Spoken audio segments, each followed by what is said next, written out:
Outubro de 2019. Os protestos tomam as ruas do Chile. É o início do processo que ficou conhecido como estallido social. Os manifestantes pedem uma sociedade mais justa e igualitária.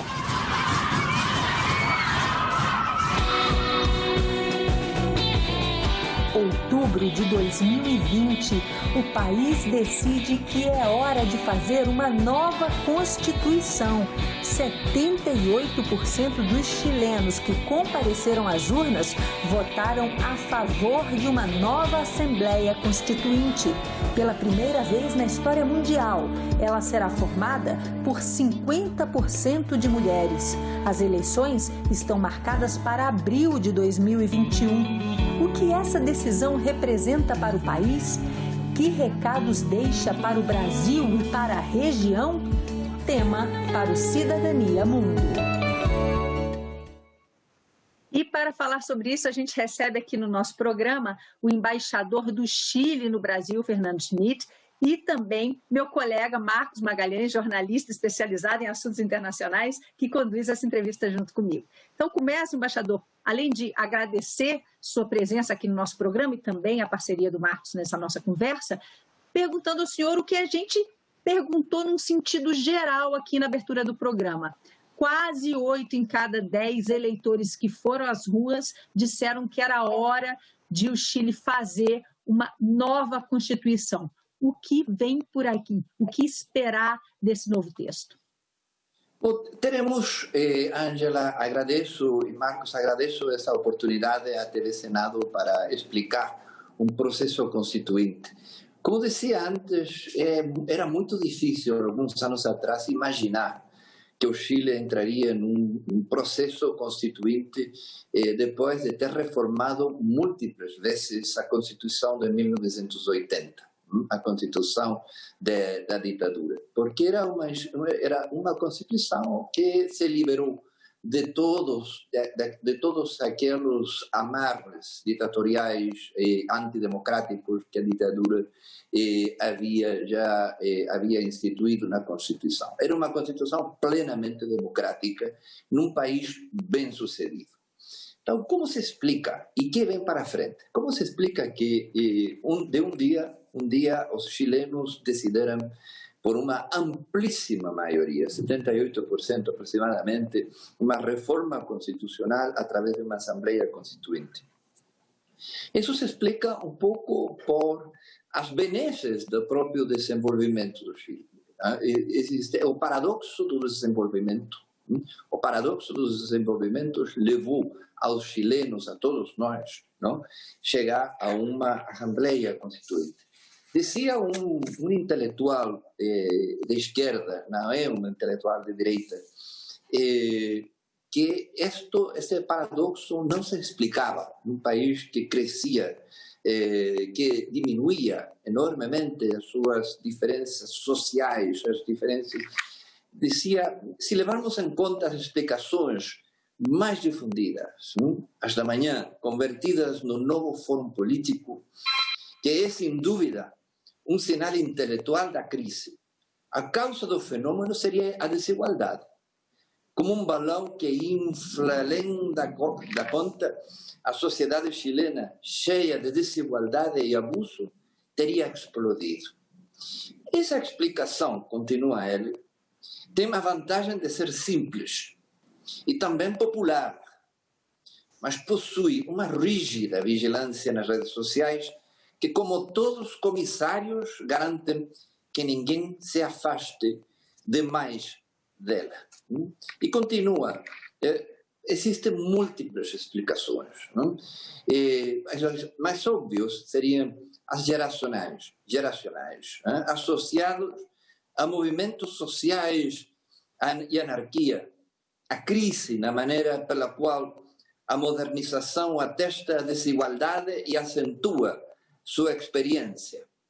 A fraca Você está dizendo que o paradoxo, desculpa te interromper, embaixador, o paradoxo do desenvolvimento é o fato de que jovens que cresceram nesse período de abundância desconheceriam um cenário pregresso pior e, diante das perspectivas de uma economia melhor, querem mais participação nessa torta. Em bom português, é isso? Tem um pouco disso. O paradoxo do desenvolvimento significa que uma comunidade que já está avançando para o desenvolvimento reclama mais direitos, reclama uma melhor educação.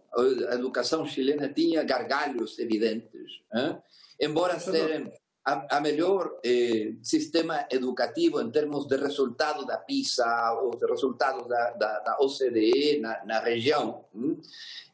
Embora tudo isso, o sistema hospitalar era caro, não abrangia todo mundo, mas não era suficiente para dar um atendimento médico de qualidade. O sistema previsional eclodiu, porque todas as aposentadorias eram muito fracas. Então, um reclamo de sacrifícios que se foram oferecendo, dando pela população e que não estavam em todas as áreas contribuindo ao meu desenvolvimento pessoal. Então, o paradoxo é que, embora as diferenças sociais estavam se reduzindo, as desigualdades do índice Gini e tudo isso estava melhorando, o paradoxo é que existiam reclames cada vez mais fortes e que o mundo político não os estava escutando devidamente. O que vem para frente é uma nova Constituição. Por favor. Nós temos essa questão do papel do Estado, né? O papel do Estado na educação, o papel do Estado na previdência social, na questão da saúde. E a Constituição vigente, atual, ela não estabelece um papel, digamos, principal ou mesmo preponderante para o Estado nessas questões sociais. Me parece, pelo que eu vi, que esse é um dos debates que vão acontecer na Constituinte. Qual é o papel que o Estado vai ter, por exemplo, na questão da educação pública ou na questão da saúde pública? Eu gostaria de saber a sua visão sobre isso, porque, por exemplo, nós temos no Brasil o SUS, né, o Sistema Único de Saúde. No caso do Chile, você tem a saúde pública, mas também tem uma saúde privada muito forte. Aqui no Brasil, na saúde e na educação, o público, digamos, é o determinante e existe complementaridade com o setor privado, que o setor privado entra como adicional. Como é que o senhor acha que pode ser um novo modelo para o Chile nessa questão? Olha, os chilenos estão reclamando claramente um estado de bem-estar. Isso é claríssimo, a mensagem que está nas ruas em geral. Mas o papel do Estado é um papel que foi muito fraco, né? A saúde, principalmente, a educação, principalmente, está em mãos do Estado. Não estão em mãos privadas. 88% da educação em mãos estatais. Então, onde o Estado falhou? O Estado falhou em proporcionar uma educação de qualidade idêntica aos países desenvolvidos, aos cidadãos chilenos. O mesmo acontece com o setor, com a saúde. A imensa maioria dos chilenos são atendidos pelo sistema público de saúde, não pelo sistema privado de saúde. Nesta pandemia, você pode ser atendido no sistema privado de saúde e está tudo regulamentado, mas pela pandemia, é uma exceção. Então, se diz muito o papel do Estado. O papel do Estado é um dos causantes, precisamente, dos protestos. E é curioso, porque o Estado recebe em educação e em saúde a maior, inquestionavelmente a maior quesito do orçamento do Chile. Não é em outras, em moradias, não, é em saúde e em educação. São os grandes elementos que compõem o orçamento chileno. Eu queria pedir para o senhor explicar para nós como vai funcionar esse novo plebiscito, essa nova Assembleia, Constituinte é formada a partir desse plebiscito. A gente mencionou aqui, o senhor disse que há cerca de 15 anos ninguém imaginaria esse movimento chileno, já que durante governos de esquerda, oposição ao antigo regime ditatorial, já se tinha uma compreensão de que aquela Constituição estava sendo alterada no sentido democrático. agora, num cenário em que as redes sociais têm enorme influência sobre a vida e a decisão das pessoas, inclusive sobre as manifestações de rua, e que nós vemos a polarização crescendo no mundo todo. Há uma preocupação por uma criação de uma Assembleia Constituinte, por um texto que seja mais populista. A gente fala muito, no Chile fala-se muito de pacto das elites, esquerda e direita, ao longo de 30 anos, de alguma forma coincidindo com um governo mais liberal economicamente. Essa guinada pode acontecer a partir de uma Constituição agora? Ninguém sabe exatamente como os constituintes vão a desenhar essa Constituição. A Assembleia Constituinte vai estar composta por 155 constituintes, 155 pessoas eleitas segundo o sistema de eleição da Câmara dos Deputados.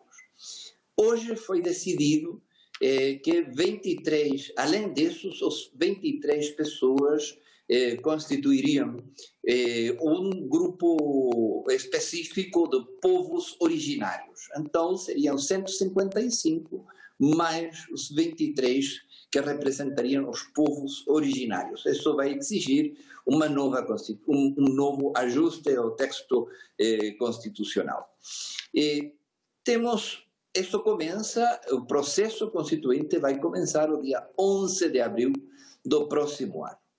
Esta Assembleia Constituinte vai compreender uma paridade de gênero, 50% de homens, 50% de mulheres.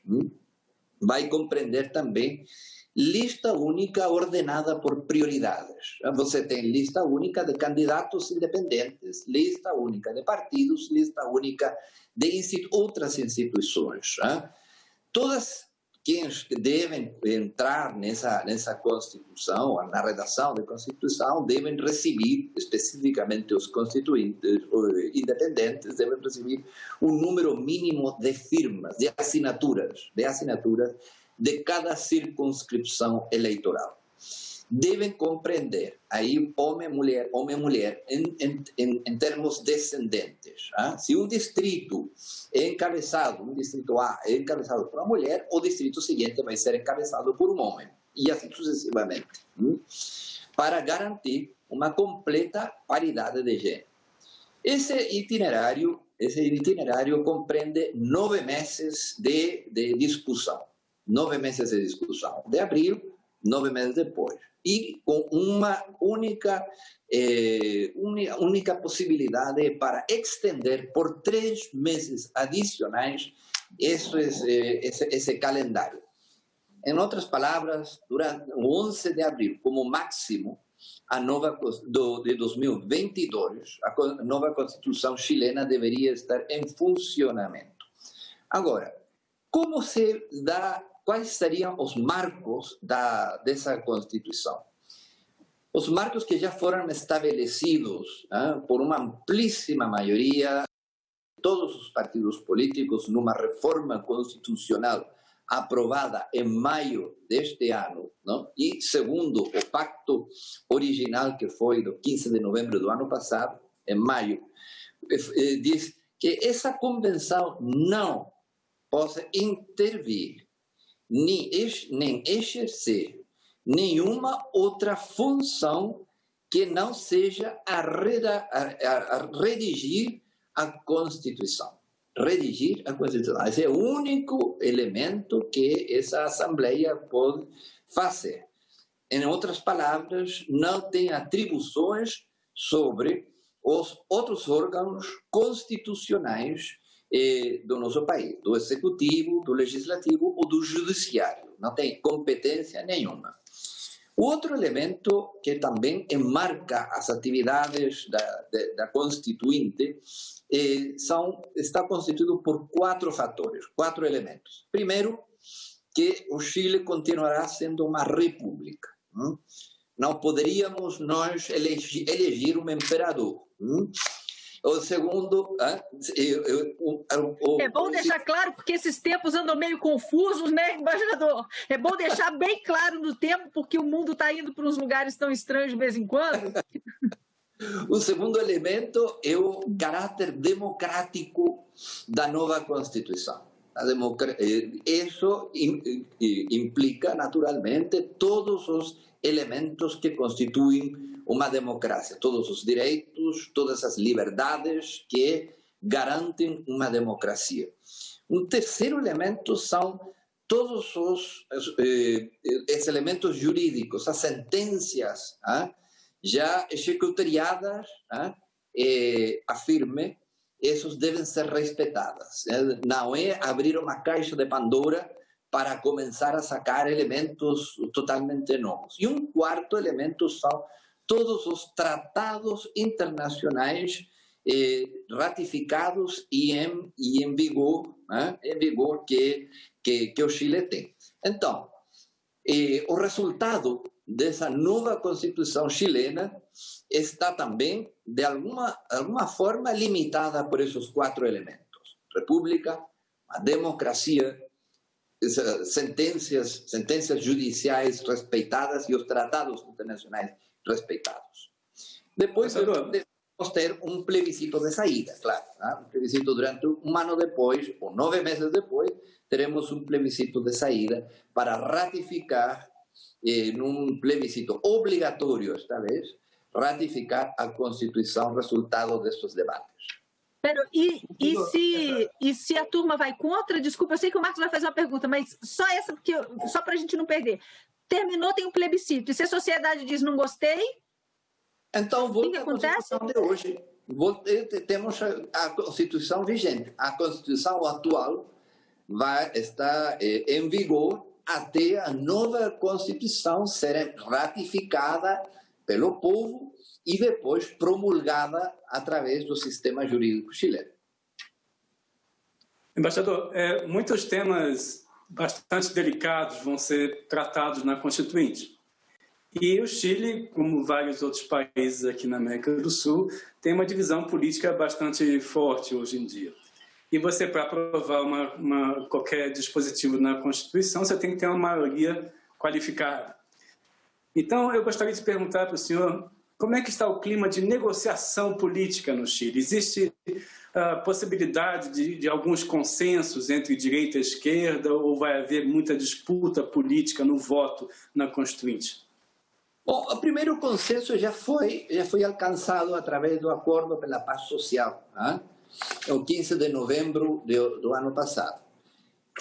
Aí se estabelece uma maioria bastante sólida para cada um dos artigos da Constituição, 2 terços. Então, todos os constituintes têm a obrigação de falar e de chegar a um acordo nesse artigo, em todos os artigos da Constituição. E depois deve ser, naturalmente, aprovada por 2 terços de novo, coisa que é já praticamente um elemento que está... claro, você tem razão, porque existe no mundo todo uma polarização política cada vez maior, e hoje mesmo em Chile foi baleado, foi assassinado um policial. Então, como é que nesse clima, é uma pergunta válida, vai se desenvolver com serenidade, com altura de miras, uma Assembleia Constituinte. Confiamos em que isso seja positivo, porque já no último domingo já demonstramos 2 coisas ao menos. O primeiro, nessas longas filas de votantes jovens, em sua imensa maioria jovens, demonstramos que a democracia é o sistema que todos os chilenos quiserem ter para se autogovernar. Segundo elemento, também funcionaram todas as instituições. Demonstramos uma solidez das instituições. Na mesma linha, acredito que seremos capazes, ninguém pode garantizar isso naturalmente, mas seremos capazes de apelar ao apelo democrático, a esse espírito democrático que a população demonstrou votando no plebiscito do domingo passado e sendo consequentes em alcançar uma Constituição que seja autenticamente democrática e haver disposição entre as partes para negociar. Existem disposições, existe muito debate público, naturalmente, que dá manchetes, e aparecem as manchetes como um mundo político chileno como tremendamente dividido, mais dividido do que é na realidade, como acontece em praticamente todos os países do mundo. Os manchetes são uma coisa e às vezes a realidade vai por outro lado. O senhor mencionou que as manifestações, a relevância das manifestações, o famoso estalido social, a eclosão social no Chile. Em alguns aspectos nós mostramos no início do programa com violência, em outros em manifestações pacíficas dentro de todo o Chile. A população se mostrou indignada, a gente mencionou aqui, o senhor falou com a situação previdenciária, as baixas, o sistema previdenciário oferecendo baixas pensões, né? Baixas aposentadorias, sistema de saúde muito ruim e a percepção social de que existia no Chile dois Chiles, uma enorme desigualdade, uma fratura entre esses dois aspectos. O senhor mencionou que a Constituição que vai ser redigida tem certas limitações. Uma delas é não poder mexer nos tratados internacionais feitos no Chile. A gente está aqui no Cidadania Mundo, não posso deixar de puxar a sardinha para esse tema que é possível atender gregos e troianos? É possível mexer, permitir uma previdência, um sistema previdenciário que vai demandar muito mais recursos do Estado, uma participação maior do Estado dentro da sociedade e, ao mesmo tempo, manter os acordos que fizeram com que o Chile fosse essa economia referente para o mundo no que diz respeito à liberação de seu capital? Claro que é possível. É possível. Todos os acordos de livre comércio, por exemplo, seriam todos aqueles acordos mantidos. Tudo o que diz respeito aos acordos assinados de convenções multilaterais no âmbito da ONU, sobre a mulher, sobre as minorias, sobre o respeito aos direitos humanos, tudo isso é mantido. Não só acordos comerciais, são acordos bilaterais, tudo é mantido. No que diz respeito à previdência, não é necessariamente um assunto constitucional, é um assunto legal que está hoje em discussão.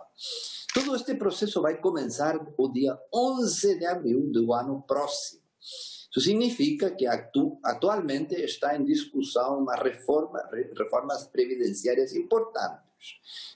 Uma reforma que inclui, claro, um maior papel do Estado nas previdências de todos os chilenos. Aportes do Estado, aportes